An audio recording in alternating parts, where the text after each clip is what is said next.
Alexandra Anastasia Romanov, Vladimir Romanov. Bienvenue sur ma chaîne. Aujourd'hui, je vais vous parler d'un vilain garçon. En fait, c'est un gars qui a marqué l'histoire. C'est un personnage qui nous fascine encore aujourd'hui. Il s'agit de Rasputin et je vais vous parler du livre, bien sûr, qui porte le même nom. Oh my god, je sais pas si vous voyez. Attendez, je vais essayer de... Oh non! Peut-être comme ça. Oh oui, voilà. C'était à l'envers. Et voilà, je vais vous parler de Rasputin, qui est un personnage qui a marqué l'histoire. D'ailleurs, je ne peux pas vous parler de Rasputin sans vous parler de la famille Romanov. Alors, je vais vous faire un court résumé, en fait, de la famille Romanov. Puis après, je vais vous parler de ce fameux Rasputin en question. En passant, il y a un restaurant à Montréal qui porte ce nom, Rasputin. Bon, bref.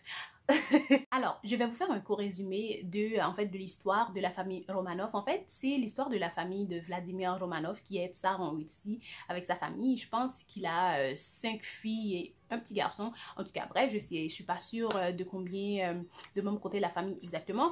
Mais tout ce que je sais, c'est que cette famille-là s'est fait assassiner par les bolcheviks. Et après quelques années, en fait, il y a une fille qui débarque de nulle part. Et la fille dit, en fait, moi, je suis Anastasia Romanov, la petite dernière. Je me suis pas fait assassiner, j'ai eu le temps de m'évader. Et il y a plusieurs livres, en fait, sur la famille Romanov, si vous êtes intéressés. Mais moi, aujourd'hui, je vais me consacrer sur Rasputin. Et pourquoi ce gars, c'est un personnage fascinant. Alors, qui est Rasputin et qu'est-ce qu'il a fait? Alors, le livre Rasputin se concentre sur le personnage qui porte exactement le même nom.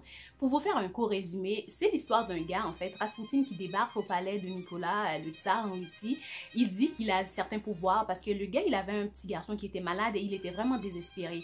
Là, le mec, il débarque dans le palais, il commence à parler avec le petit garçon et le petit garçon, bizarrement, commence à marcher parce qu'il avait arrêté de marcher pendant plusieurs mois. Il a une maladie, il était en train de perdre toutes ses capacités graduellement et là, la femme tombe pour Rasputin.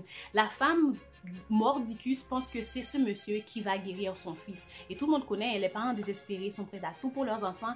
Et voilà le gars qui rentre dans le palais, qui commence à faire tout ce qu'il veut. Il commence même à diriger les gens. Mais ce gars-là, c'est un païen. Il fait des orgies dans le palais quand les gens, dans le sous-sol du palais.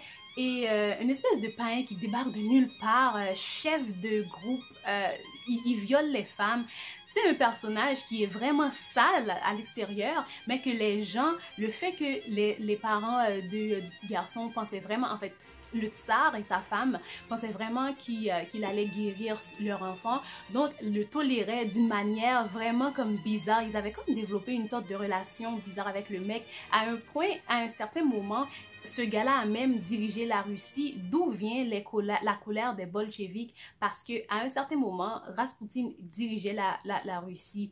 Donc, les gens sont fascinés par ce monsieur parce qu'on se demande toujours comment un païen, quelqu'un qui n'a même pas d'histoire, peut débarquer dans un palais, manipuler les gens et faire croire qu'il a un certain pouvoir.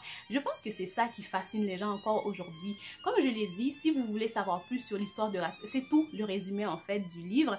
Et ce livre, il y a plusieurs chercheurs, en fait plusieurs personnes qui donnent leur point, pourquoi il a pu manipuler le tsar, puis à quel point il est responsable de la mort en fait de toute la famille au grand complet, parce que s'il n'était pas là. Enfin bref, ce livre-là parle de lui et de toutes ces pratiques qu'il avait, orgie, il violait des femmes, en tout cas misogyne. Le gars était vraiment un personnage dégueulasse.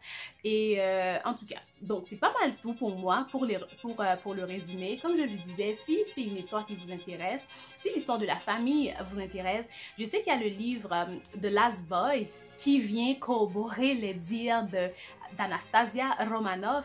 The Last Boy, en fait, c'est le dernier garçon qui raconte comme quoi que lui, il a eu le temps d'aider Anastasia à quitter le palais, donc les bolcheviks ne l'ont pas assassiné. Alors, pour ce qui est de mon opinion, moi j'ai adoré le livre. Malgré que le personnage n'est pas vraiment agréable, mais je l'ai adoré pareil. J'ai adoré le livre parce que la famille, l'histoire de la famille Romanov est une histoire que je connais depuis que je suis jeune. D'ailleurs, j'ai même regardé la bande dessinée. Il y a une bande dessinée qui porte le nom d'Anastasia. Je vais essayer de le chercher sur YouTube puis de mettre le lien dans la barre info pour que vous puissiez voir. Et si vous ne voulez pas regarder la bande dessinée, il y a aussi la série il y a une série documentaire sur Netflix qui est tout à fait intéressant et qui est très bien fait, hein, qui qui dépeint vraiment le personnage de Rasputin. Et je suis sûre et certaine qu'il y a une panoplie d'articles, de films qui parlent de ce personnage. Mais bon, moi, je l'ai aimé et c'est pour ça que j'ai partagé avec vous. Alors, c'était tout pour moi. Merci à toutes les personnes qui se sont inscrites à ma chaîne. Je suis vraiment contente. Merci. Je vous dis à la prochaine et encore une fois, bonne année. Je vous souhaite la santé. Bye. À la prochaine.